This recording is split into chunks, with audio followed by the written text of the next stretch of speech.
במתכון מגניב של מוסקה.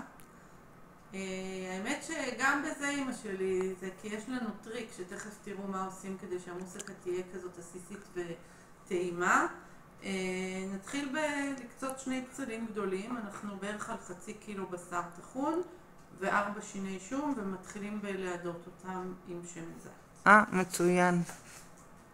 אני תמיד אוהבת מוסקה. כן? כן. אני יודעת שאהבתי מוסקה, כאילו שאכלת בשר. כשאכלתי בשר אהבתי את המוסקה, ואמא שלי בתכלס, היא הייתה נוסעת לאיזו מסעדה בתל אביב, שהיא נורא אהבה את המוסקה שלהם, והיא שכנעה אותם לתת לה את המתכון. אז אנחנו לא עושים בדיוק את זה, אבל על הבסיס של זה. יופי. אז חותכים את הבצל. חותכים את הבצל.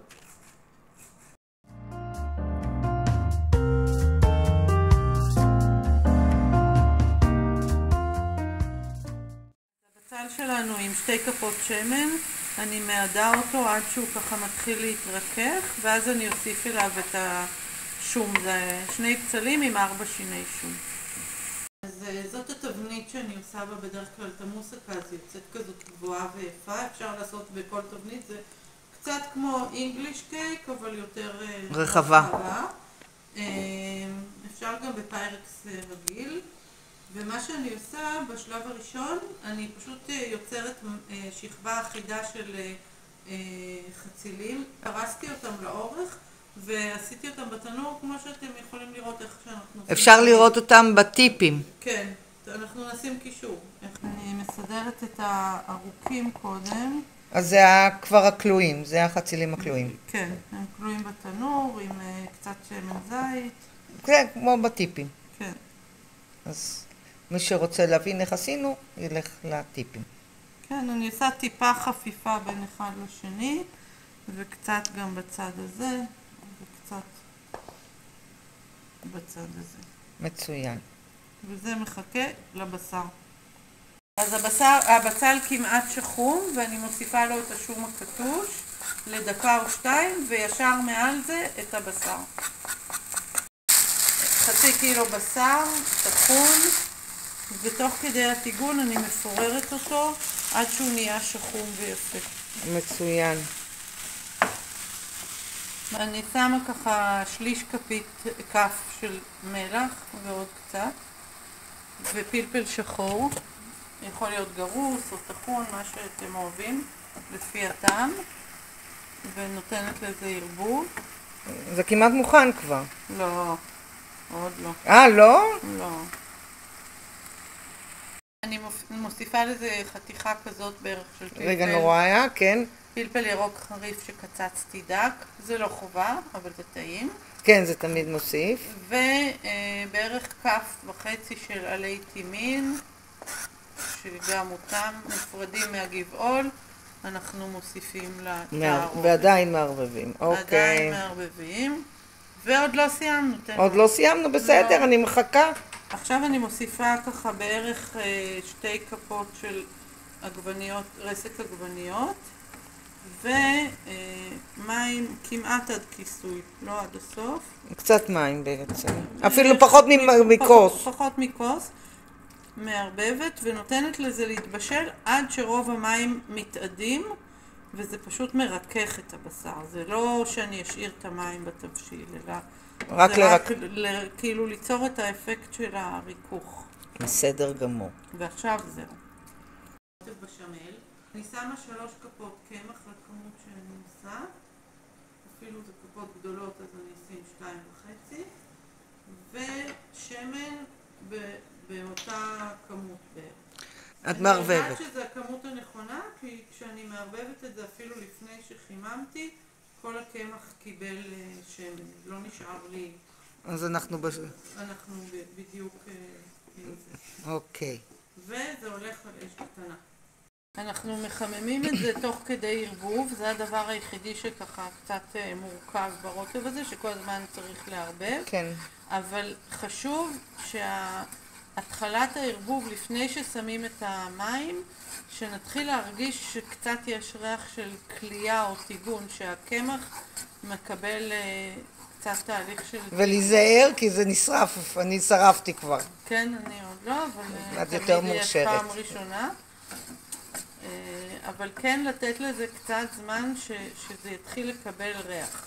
וגם לערבב כל הזמן, כי אחרת כן, זה נעשה כן. גושים. גם... אין ברירה, אין ברירה. אבל אתם רואים, מתחיל כאן תהליך של טיגון, כן. כי אנחנו עם שמן וקמח, אבל לתת לזה שזה טיפה יקבל גם טעם. אחרת זה סתם דייסה של קמח. הדבר הנוסף שחשוב זה שאנחנו עובדים עם נוזל רותח, לא משנה אם זה ציר או מים, ושמים כל פעם קצת ומערבבים. אוקיי. ממש עוד כל פעם קצת. קצת, אחרת עוד פעם נקבל גושים וזה לא יעבור. כן. וממשיכים לערבב. ממשיכים לערבב. נוצר שלב שכאילו נוצר כמו בצק כזה, כן. ואנחנו עדיין ממשיכים, אבל זה כאילו מתאחד. כן. ועוד פעם, מה שחשוב זה מנות קטנות של נוזל כל פעם. כן, אחרת יהיו גושים וזה לא כיף. כל פעם קצת ולערבב. זה כמעט מוכן, אנחנו רואים שזה כבר כזה מרקם, אבל אני אוהבת אותו טיפה יותר רך, ובשלב הזה אני מוסיפה את המים ממש בכמויות קטנות כדי לא לעשות את זה מימי מדי. אז כן. אני כל פעם מוסיפה, מבליעה את המים טוב בתוך זה טוב, לראות לאיזה מרקם זה מגיע. ובעצם כמות המים היא בערך כוס, אבל זה ממש לא, אין התחייבות. זה לעשות עד שמגיעים למרקם הרצוי. אפילו עוד טיפה, וזה מוכן, נשאר רק לטבל את זה. מה שנשאר לנו זה לטבל, אני מוסיפה חצי כפית מלח, טיפה פלפל לבן טחון. מי שלא אוהב או שמעדיף שחור זה סבבה, אבל הלבן פחות בולט, קובע, כן, בדיוק. וגם יש לו ארומה אחרת, וקצת אגוז מוסקת או אבקה או לגרד, שזה גם נותן טעמים אחרים. יותר חזק, כן. טרי ומגורז, לא הרבה, שיהיה טעם עדין.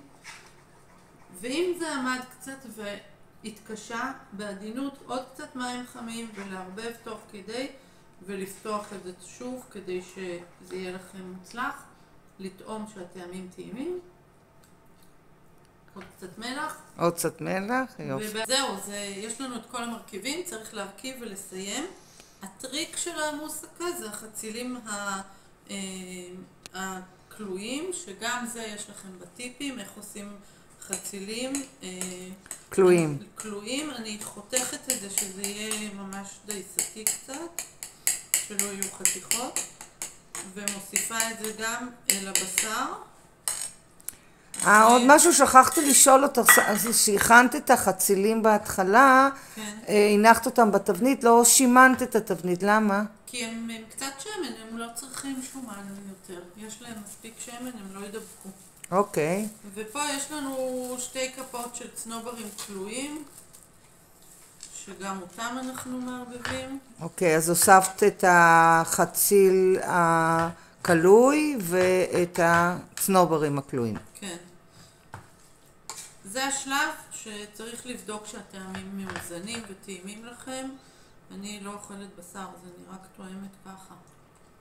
חסר מלח. וקצת פלפל שחור. אבל חייבים לטעום, כי עשינו את הכל ככה על כמויות לא ממש מדויקות. צריך לטעום וכל אחד לראות שזה עובד לו. עוד טעימה עם אצבע נקייה. סבבה. כל התערובת.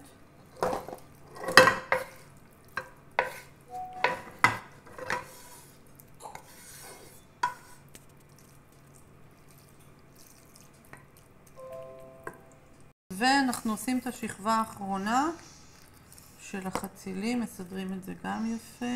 השכבה האחרונה זה את הבשמל מלמעלה, לא המון. ולתנור 180 מעלות עד שזה קצת ככה משכים יפה, כי בעצם הכל מבושל. כן, הכל מבושל כבר, בדיוק. טוב, אז אנחנו נראה עוד איזה חצי שעה, משהו? כן, נפגש עם זה עוד מעט. זהו, זה אחרי ככה חצי שעה, 40 דקות בתנור, קצת שחרום ללמעלה. אחד היתרונות של זה שאפשר את האפייה לעשות גם ברגע, קצת לפני ההגשה, לעשות חצי אפייה, ואז לקראת ההגשה לעשות את כל האפייה, אז אפשר את כל ההרכבה לעשות מראש, ולפני שרוצים להגיש להכין, בתיאבון לכם, תהנו. בהצלחה. אוי, הריח עוד הפעם. כן, כן.